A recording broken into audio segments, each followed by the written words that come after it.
Cuff.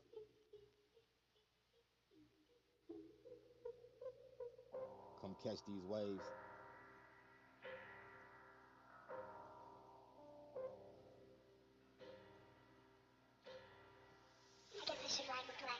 The BrainSurfin podcast. I'm on some other shit, constantly giving content. Other niggas just came and went. My ex bitch was light skinned, like the whip. I switched the tint. Said I got a podcast. This bitch think we fresh and fit. Everything make me stand out. Never needed a handout. Podcast high demand. Wow, they saying I'm the man now. Comments coming in. BrainSurfin say I'm too legit. The BrainSurfin podcast on Instagram. Like a pic. Hey. Look, you hear it with them brain surfing boys. Not sponsored by Anchor, but definitely getting held down by them. With Anchor.com, you can record your thoughts, your feelings, and voice them out for the world to hear. The best part about Anchor is you record your content here, and it will be linked to every other major podcast platform. If you're not down with Anchor yet, you're missing out. But like I said, Anchor.com, rock with us. Yo, what's going on, world? It's your boy Cuff with the Brain Surfing Podcast. And today I'm trying something different again. This episode is called Text Thread.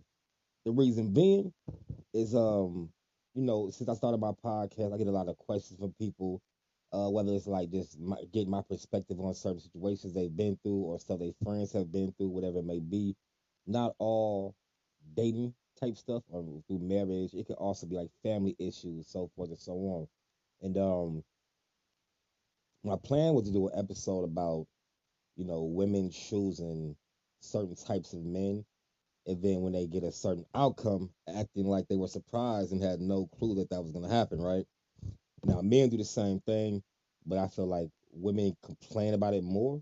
You know what I'm saying? Like some stuff that we deal with throughout life, it really is self-inflicted, and that was kind of where I was gonna go. But excuse me, but as I was setting the episode up, I got a little text thread from someone that was kind of a prime example of that. So I decided to, read that text thread without giving any certain details up, so you guys wouldn't know who was texting me. Okay, so I'm gonna jump into the text thread. I really don't want to keep saying her, then say what she's saying, and then me say what I'm saying. So hopefully y'all can follow. But her. Is it bad? Does it make me a bad person, or is it bad if I require a man who loves to eat pussy? Me. Nah, I wouldn't say it makes you a bad person, but how important is it for you that a man but how important is that for you with a man you want to be with long term on a serious note with? It's not number one, but it's up there. Okay, but how important is it? Women want the total package, but in reality, no one ever gets that. And the same goes for men. Yeah, you're right. It shouldn't be that important, but it is. You put a sad face. Me, LOL. Because, I mean, honestly, she could have been being sarcastic, but it's like the way she was talking throughout the whole thing, I just felt like that was very important for her. You know what I'm saying? Like even after me saying what I was saying and her saying she understand it, it seemed like that was very important for her. And it's an example of like, when you gotta prioritize stuff. You know what I'm saying? Like you got the list of things you want from a person, and some of those things to me, this is how I look at it. It shouldn't be as important as other things. Like emotional things, mental things are more important than anything physical. Like if anything physical was in your like top 3 or 5, just to me you might have a problem. You know what I'm saying? Like you probably got to prioritize a little bit differently, and that probably plays a part in why your relationships don't work out the way you want them to. So she says a guy I was talking to gets mad at me when I say anything like he's my man or we're a couple. I'm like, okay, and you want to be serious with him? She's like, yeah, but he just wants to keep us getting. He wants us to continue to get to know each other and see if we can end up being a couple in the future. I'm like, okay, but y'all fucking? She's like, yeah. I'm like, so he's comfortable enough to have sex with you, but not start dating you serious? And she was like, yeah, we stopped talking for a while because he got aggressive with me, and he said he'd hit me if I ever tried to hold his hand again. I'm like, why are you talking to me about someone who has showed you clear signs you shouldn't be with him? And she says, yeah, I was just hoping we can make it work. Now, listen, the whole time we texting, I'm confused because it's way more. I left some stuff out. He showed plenty of signs that he don't want to be serious with her. He showed plenty of signs of aggression. You know what I'm saying? He's threatened her a couple times, pulled her hands away when she tried to hold his hands, pushed her a few times, talked to her crazy, called her bitch, and so forth and so on. And for her, like she still wants to see if things could work out between them. Now, let's say we talk how we talk, and I'm telling her how this is not a good idea. This is not something you should pursue. And then let's say 6 months down the road, 8 months down the road, a year down the road, she write me again saying like crying and like oh my god, you was right. I can't believe it. He hit me. My response to that might sound harsh to y'all, but for me, it's like damn. Well, that was kind of self inflicted. Like not only did you point out to me some clear red flags, but when you pointed them out, maybe you didn't notice. But I told you what they were. And whether you didn't believe me or you felt like I was just saying that because I'm a man or I was cock blocking, I don't know how you may have took that, but he showed you clear red flags in me, and I'm pretty sure other people that you expressed what was going on between y'all all probably told you the same thing. Like this isn't a man you should be serious with, right? Now, everybody, not everybody, but a lot of people have accountability issues.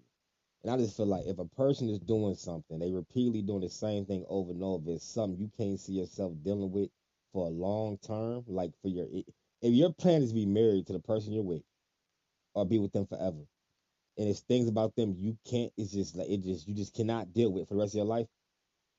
When you get in the year 5, year 10, 15, 20, and you to the point where you're ready to leave because of that thing or those things, you have to be accountable and understand that you feel that when you feeling that way, it's partially your fault because you seen these red flags and you seen these things that you really couldn't rock with, but you decide to ignore them and continue to talk to that person.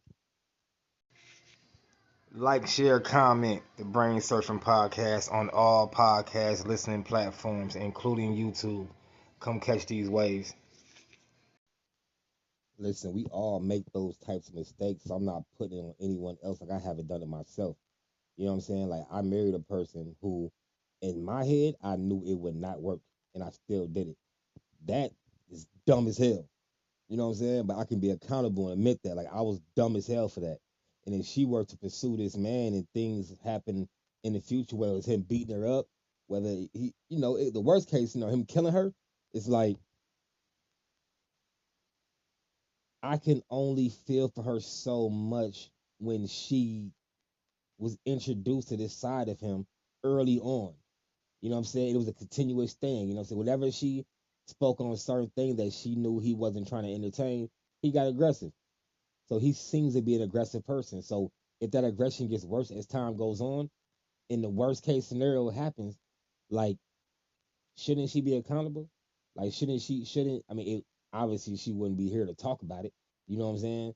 But wouldn't you guys look at that like, damn, he's a fucked up person, but she fucked up.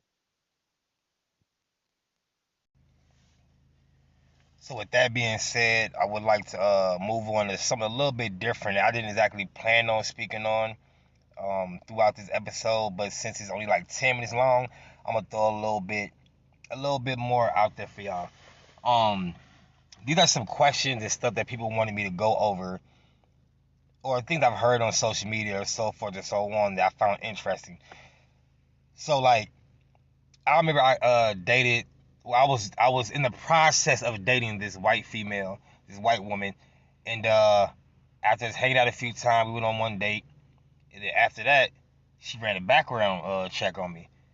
And when she first said it, it was kind of like I felt like damn, she got me fucked up. Like it's because I'm black. She like want to make sure I ain't no gangster and be out here robbing people or whatever. Then I thought about it, like you know what, with all the crazy shit going on in the world, more women should run background checks on men. and vice versa. Like as a man, it wouldn't help to run a background check on a woman either. You know what I'm saying? And then it's just like it's like like my I don't want to say one of my ex. She sold and told me a lot of sob stories about her and her ex. Now, if I would have actually looked into it more, it would have took me years to piece little things together and figure out that she was kind of full of shit, and he did the thing that she said he did, but she never once mentioned the things she did to cause it. Not saying his actions were excuse me, not saying his actions were okay or anything, but sometimes people do harmful things. It's more understandable if you know the full story. You may view them differently if you actually know you might view them differently if you actually know the full story, right? And that kind of leads me into something else too, which is one night stands. Me as a man, I turned 37 in March. I have had, as far as I can remember, I have only had one night stand, and I'm not sure if I can even call it that because the girl I had it with, to this day we still cool. You know what I'm saying? And that one night stand was is a little over 10 years ago, and we've had sex like at least a couple times. I put it like this: she be out here doing her own thing. She busy, whatever. She's single, living her single life. So throughout the years, what I'm saying, before I was involved with someone, me and her linked up and had sex a few more times. So it's not like I don't know if I really count that as a one night stand. Y'all kind of gotta let me know how y'all would view that. But as a man, if I feel like it's risky to have one night stands, I'm confused how any woman would think that that's okay. Honestly, men be on some crazy stuff out here. Human beings, period, be on some crazy stuff. This world is getting more and more crazy as time goes on. So, the 80s, the 70s, maybe the 90s, maybe even the early 2000s, maybe. If people weren't as worried or as aware to the things going on in the world, I understand it. You know what I'm saying? But at this point, with everything that we've learned and all the documentaries and men and women both being a lot more honest when it comes to social media and how they feel, you know what I'm saying? Everybody got a voice, which is a lot of negativity come with that. But all in all, I actually appreciate the fact that everybody got a voice, whether they saying some bullshit or not. Everybody should have a voice and be able to feel how they feel and voice their opinions. You know what I'm saying? Well, all of those things we see deeper into people's minds, and to me, it's a clear cut decision that one night stands just isn't something that anyone should be taking part in. All right, so to end this thing off, man, I'm gonna go completely random, but this is just funny to me, kind of, and unfortunate at the same time. I don't want to laugh at someone else's pain, but this whole Michael Jordan, Scottie Pippen thing, crazy.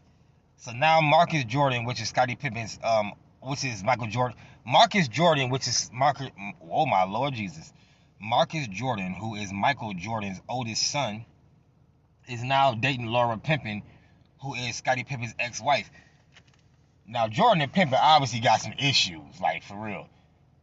But after this, it's like, did Jordan, like, cause Jordan's super competitive, and maybe his son got that Jordan gene too. I mean, he gotta have it. Is this his first time where we are actually seeing that Jordan gene? You know what I'm saying? The whole competitive, the whole never forget. If you the op, you the op. Like, is that what we seeing right now? Are we finally seeing some of that Jordan gene through Marcus Jordan? I don't know, but it kind of seems that way. Now, when it comes to Laura Pippen, what are you on? Like, at this point, it's a lot of talk about the bitter man and how, things go sour and the man be all bitter and stalking a woman or whatever it may be, right? But, is anyone viewing Laura Pippen as bitter, angry, upset, mad, any of the above? Because, like, she is dating her ex-husband's op son. She is dating her ex-husband's op's son. That's crazy. Pictures everywhere, out holding hands, so forth and so on. It's kind of crazy. So, there'll be examples of women doing things that men do, and when we do it, it's looked at in a negative eye. But if a woman do it, it's like, live your best life, bitch. Like, you know what I'm saying? It's crazy. What if a nigga want to live his best life too? You know what I'm saying? Let me say, what if a man want to live his best life too? I gotta get better at stop saying nigga all the time, even though that can pertain to any man and or woman.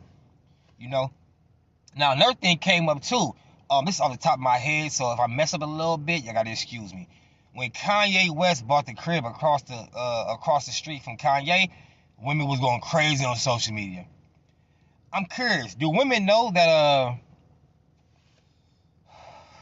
who is it's a and I'm so mad that this just came to my head, but I can't think.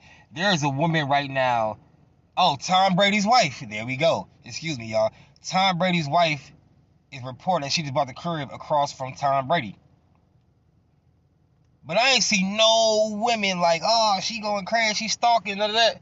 Like, why is it that if a man do something, a woman do something, it is viewed completely different? It's weird. And it's like that with race, too. You know what I'm saying? If a black person, a lot of black people can go in the store and the clerk could be white and she got an attitude, a lot of black people first instinct gonna be like, oh yeah, racist ass bitch. But in the same sense, if it's a African American person with an attitude, they're gonna be like, oh, that bitch got an attitude. Why does race and gender form the way we view people in situations we get in with people? But once again, y'all, it's your homeboy Cuff coming to y'all live and direct. Check me out on the Unusual Monsters podcast, True Crime Stories. Check out all my YouTube pages. We got pages with the full episodes of these podcasts. We also have a podcast clips page. If you subscribe to the BrainSurfin podcast YouTube page, then you will be able to find every other YouTube page we have and every social media platform that we have. So I appreciate y'all listening if you made it this far. If you haven't, I appreciate the 30 seconds, minute 30 seconds, or however long you did to chime in. I appreciate y'all. Love and peace. Come catch these waves.